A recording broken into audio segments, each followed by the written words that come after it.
everybody. Welcome back to part two. Part two. I know we're using the same thumbnail. Fuck me. But part two of our Halloween Ends spoiler review and discussion. Why am I just reading right off the thumbnail? I mean, they know what we're getting into. They saw the thumbnail.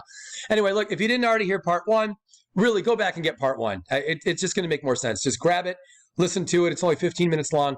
I want to pick up where we left off because I really think this is a huge. This is the one main reason why I won't really forgive this film. Okay, I want to really talk about this and get into it, and I love your guys' comments. Please, I would love to hear what y'all think of this, okay?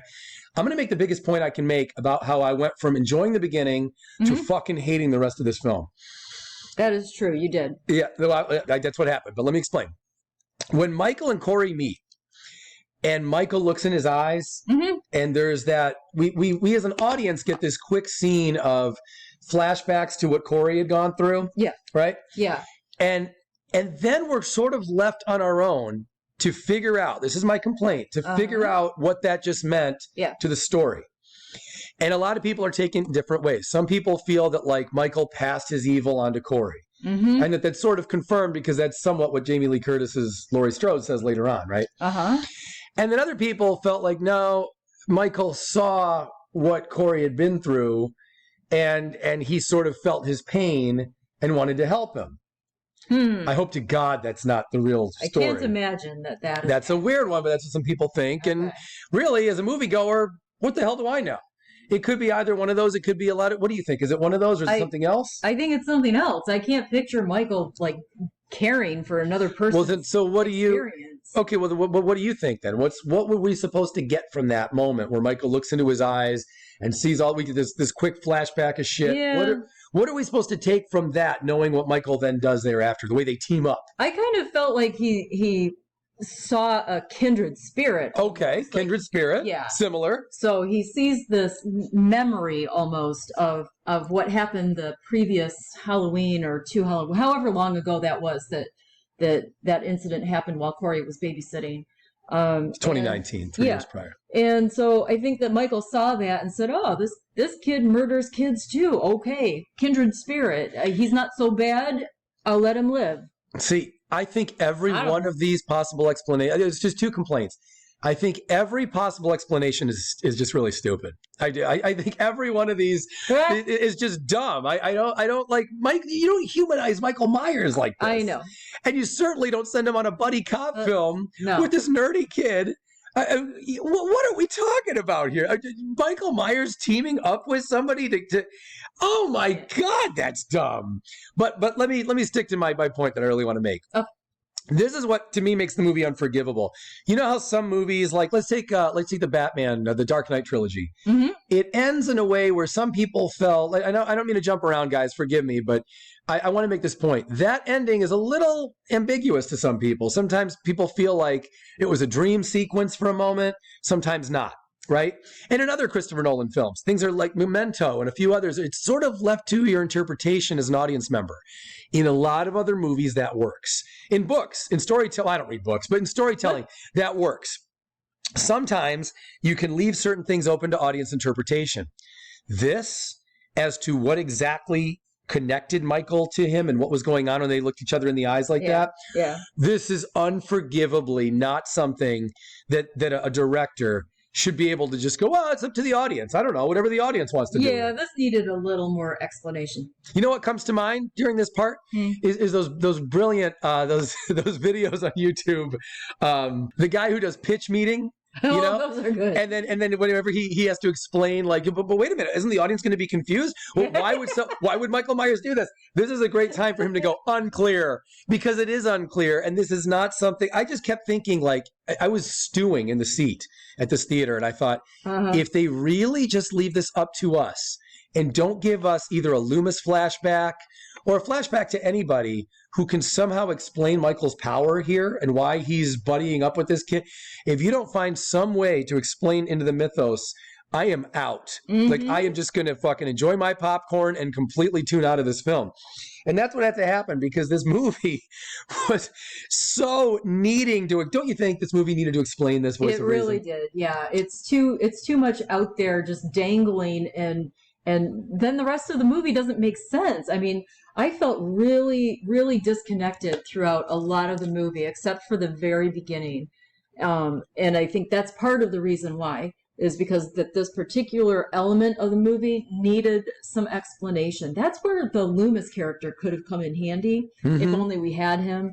But because he always seemed to have more insight into Michael's psyche than anybody else, he might have been able to be the one to offer, an explanation or something. But, for the life of me, I mean, all we can do is speculate. And you're right. All of the ideas that are out there speculating on what that whole scene meant are really dumb. It doesn't fit. It doesn't fit the history. Even Dr. Sartain, if they had used that actor again and showed a flashback to him, just something to tell the audience what just happened. Because to me, I went, what this reminded me of too. I hate to jump around, guys, but I'll give you another quick example. In Force Awakens, at the end, when Rey suddenly can fight with a lightsaber just as well as Kylo, better than Kylo, I remember thinking, well, they got to explain that in the next film. Yeah, no. Didn't bother. There's certain things in film that you need to explain, and then there are other things that you should not explain. Like so many times they want to give us an origin story and shit. No, just don't do that. Just fucking, he's who he is. I'm sorry, guys. This took us from Michael Myers being pretty understandable as mysterious to all of a sudden we have Michael Myers as like he has this bizarre power. And another thing, it wasn't even really clear to me whether it was Michael who had he took the lead with Corey and was making Corey more evil. Or like again, they kind of say later in the film, or if Corey was leading Michael's leash. Right. That's what was so odd. There were times when I felt like, oh, Michael's doing Corey's bidding. And other times I'm like, no, I think Corey's doing Michael's bidding. And after 20 minutes of that, I'm like, you know what? Fuck this whole thing. I'm not doing anybody's bidding. I can't watch this anymore. I'm going to tell you this. I'm very pissed off at David Gordon Green for this, but you know who I'm more mad at? Who? I believe Jamie Lee Curtis was more responsible for this than him.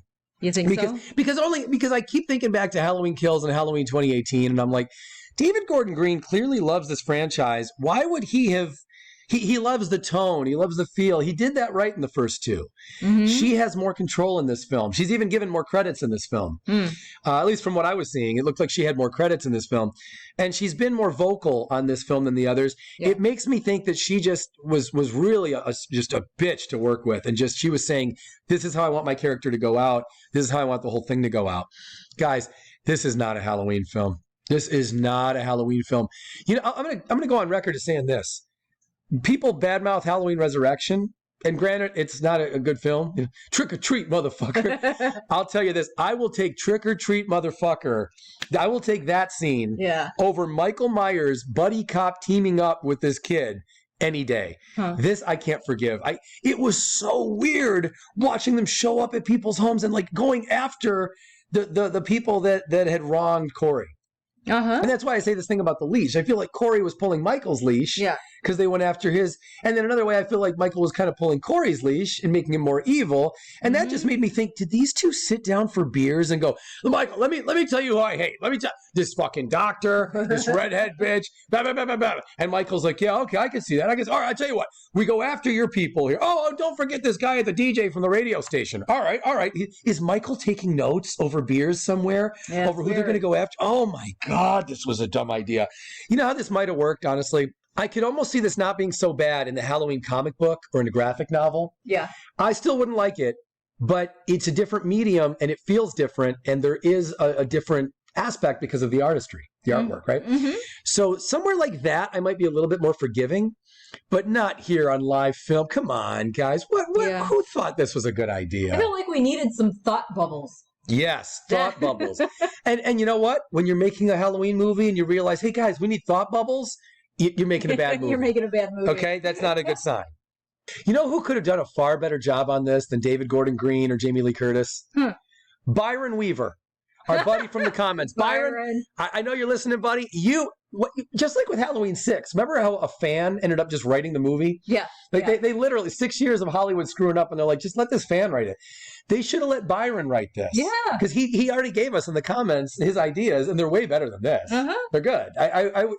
Byron, please contact these people and just say, we need to redo it. My ideas are better. Let's get this done. Because this was a really, really, to me, an objectively bad film in the end. And I really do mean that, guys. I like artsy-fartsy shit sometimes. If it's done right, I enjoy depth in almost any kind of movie. I like that Batman went deep. I like that Batman, they said, look, let's cut the shit with the action sequences all the time and the fun and the kind of quirky jokes, and let's instead take him in a more deep level. I thought that was a really good move. The couple of times they've done it now. They did it with Dark Knight Trilogy. They did it again more recently. But I think if they want to go deep with Halloween, this was a terrible way to do it. You have to go deep with Michael. You can't. The one thing here that needed deep exploration, which is what I just explained, the wondering of why Michael would do this, why he'd team up with this kid, that was the part they left out. Yeah. But then they wanted to go deep with with all this stupid bullshit about Corey's psyche and how he can't be out in public at the Halloween thing with Allison. That and then the woman can't be around people in Haddonfield. We got to leave Haddonfield. I don't give a fuck about any of that. Did you, Voice of Reason? I did, but I mean, you still need something to explain Michael's actions and why he's doing what he's doing. It made no sense. This was laughable. I don't think he had to sacrifice one for the other. It felt like satire to me. When I saw Michael Myers teaming up with this nerdy kid, and how come this guy who's 24 years old, I think, Corey's getting his ass beat by a bunch of high school kids from the fucking band? Are you kidding me? When I was in high school, I'm an older guy, but when I was in high school, the band kids were the ones who got beaten up. And I apologize for that. No, I'm kidding. I didn't do it. I'm kidding around. I'm kidding. But seriously, the band geeks were called band geeks for a reason. You didn't call them band badasses. Yeah. You know what I mean? Nobody's ever like, those kids from the band are coming. We better hide. Michael faced off against band geeks. Are you kidding me? With unbelievably bad hair too. Remember the one that the fat chick had really, oh my God. What is going on? I haven't been to high school in 30 years, but is that what's going on in high schools now? I don't know. They warrant a Michael Myers. Oh my Lord, this was a weird movie. I could not understand why Michael was killing band geeks to protect a 24-year-old man. Yeah. What? So too much humanizing of Michael. Yeah. You should not do that. I'm thinking back to the other films, and I'm like, in Halloween Kills, Michael was such a badass. That movie was so brutal. And now, and here's another problem, guys, that needed explaining. Why is Michael supposed to be weak, physically in this film? And please don't tell me, because in Halloween Kills, he got that beat down from the street people. Yeah. Did you see what happened after he took that beat down? Right. He got up from a short nap. Killed everybody quickly and easily. He wasn't struggling. Yeah. Then he went and killed Karen, and he was really strong there too. He had no problems whatsoever. Right. So I reject your notion of, didn't you see Halloween Kills? He was weak from the beatdown. No, he's not. Are you kidding me? Michael's fine after the beatdown. Yeah. He laughed at the beatdown. He dusted himself off. So yeah, he's definitely not weak. I completely reject that. That's another thing that needed explaining. If you wanted a weak Michael in this movie, not only should you have explained it, but you should have explained it not at the beginning of this film, but at the end of the last one. It should have ended with Michael being weak in some, and I wouldn't have liked that. But if you needed him to be weak in this film, that would have been the way to do it. Yeah. Because this was absolutely silly. That he's weak for reasons we don't know. He's never been weakened. No, even never. Anytime he's down, he's not down for very long. And he just sits right up like he's been doing Pilates for a million years. He does that Michael Myers sit up kind of move. Oh my God. So yeah, to me, Resurrection is a significantly cooler Halloween film than this. Really. And people a lot of times they bag on Halloween 6. They say Halloween 6 was a bad ending. It was up and down. We reviewed it, by the way. If you're new to the channel, we've reviewed every Halloween film except we haven't done the Rob Zombie ones. Right. We've reviewed everything else. Those ones are hard to stomach, but yeah, I don't understand at all how anybody could say this is a cohesive film when these major shifts get no explanation at all. Yeah. To me, that's unforgivable. I didn't hate it as much as you do, but I did feel very disconnected. Even my dog is pissed. Yeah. Anyway, guys, look, that's going to be it for part 2. We're coming back with part 3. We've got more to discuss. Believe it or not. There's a lot to say about this fucking film. Hit the like button. Yes, please subscribe. Our channel needs it, guys. We're going through hell. Really, I feel like Corey at this point. You know, I feel like the townspeople of YouTube. It's bad. All right, guys, subscribe, comment. Guys, we need the comments on this. Let's talk about this motherfucker. We'll be back tomorrow or soon for part 3, okay?